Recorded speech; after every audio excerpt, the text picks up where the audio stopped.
जय माँ काली। सभी बच्चों को हर हर महादेव। जिन बच्चों की अर्जी लगने को थी तो सारे बच्चों की अर्जी कल लग चुकी है दरबार में माँ काली की, और जिन बच्चों की पूछा होनी थी उन बच्चों की पूछा भी हो चुकी है, और व्हाट्सएप पे मैंने बच्चों को रिप्लाई भी दे दिया है। अब बात करती हूँ कि जिन बच्चों के प्रश्न थे, तो आज का वीडियो मेरा होगा प्रश्न उत्तर का वीडियो। तो जो भी बच्चे मेरे चैनल से जुड़े हैं, अगर आपका भी कोई प्रश्न है तो आप कमेंट में लिख सकते हो, मैं उसका जवाब अगली वीडियो में दे दूँगी।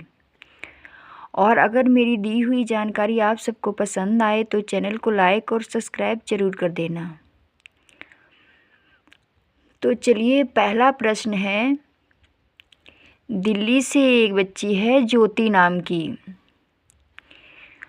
उसका प्रश्न है कि माँ, क्या मेरे घर में तंत्र हुआ है? मेरे घर में बहुत ज़्यादा लड़ाई झगड़े होते रहते हैं और बाहर का इंसान मेरे घर में कोई भी नहीं आता है, और फिर भी मेरे पूजा के स्थान पे मुझे काले उर्द मिले थे।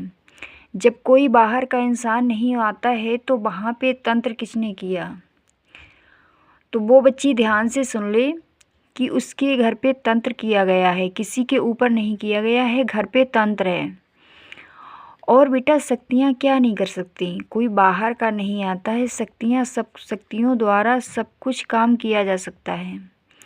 आपके किसी भी इंसान का कोई कपड़ा लिया गया है, कपड़े द्वारा तंत्र किया गया है आपके घर पे, आपकी बर्बादी के लिए। उसी कारण आपके घर में बहुत ज़्यादा लड़ाई झगड़े होते हैं और दिनों दिन माहौल बिगड़ता जा रहा है। तो चलिए, दूसरा प्रश्न है, एक बच्चे का, उसका नाम नहीं पता, उसका प्रश्न है कि माँ, जब भी मैं माँ काली के मंत्र का जाप करता हूँ और पूजा में बैठता हूँ तो मेरे पैर सुन्न हो जाते हैं। एक पैर मेरा सुन्न हो जाता है, तो कहीं मेरे साथ कोई नकारात्मक ऊर्जा तो नहीं है? नहीं बेटा, जब हम माँ की पूजा भजन करते हैं तो जब मेरे चक्र जागृत होना शुरू हो जाते हैं तो ये सब चीज़ें होती रहती हैं। अभी आपका पैर सिर्फ सुन्न हो रहा है, धीरे धीरे चल के आगे दूसरा पैर सुन्न होगा, धीरे धीरे स्थिति बढ़ती जाएगी। एक दिन वो अवस्था आएगी कि मेरा पूरा शरीर, वो कहते हैं सड़ाट चला गया। जैसे ध्यान हम लगाते हैं तो मेरा शरीर यहाँ रहता है, आत्मा जो है मेरी परमात्मा से मिलने चली जाती है, इसी को ध्यान कहते हैं।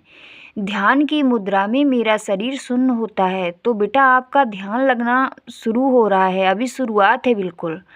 आप पूजा में बैठते हो तो आपका ध्यान लगने लग गया है, तो आपको घबराना बिल्कुल भी नहीं है, और मंत्रों की संख्या और ज़्यादा करनी है। धीरे धीरे आप जब भी मंत्र जाप करोगे तो आप एकदम से ध्यान में चले जाओगे। इसी को ध्यान कहते हैं। माँ काली आपसे बहुत ज़्यादा खुश है, इसलिए बेटा आपका ध्यान भी लगना शुरू हो गया है। आपकी पूजा एकदम से सही दिशा में चल रही है, आपको करते रहना है।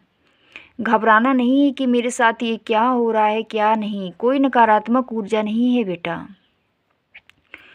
दूसरा प्रश्न है, सविता नाम की बच्ची कि माँ, मुझे कल से बहुत ज़्यादा पेट में दर्द हो रहा है, और दर्द वहीं पे हो रहा है जहाँ पे स्वादिष्टान चक्र होता है।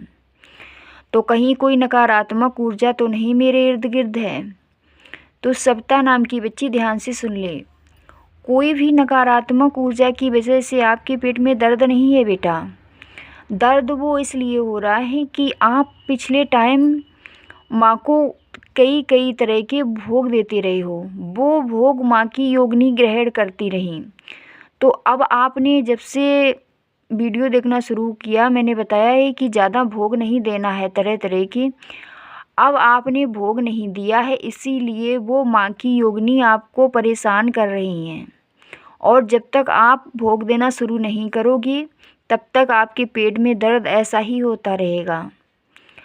आप एक दिन निश्चित कर लो बेटा, शनिवार और मंगलवार 2 दिन माँ को भोग दिया करो। माँ की बहुत अच्छी कृपा हो रही है आपके ऊपर। ठीक है सविता? और कोई समस्या हो तो बच्चों मुझे वीडियो में ही मैसेज कर दिया करो। जिन बच्चों की पर्सनली पूछा है वही बच्चे व्हाट्सएप पे मैसेज करेंगे।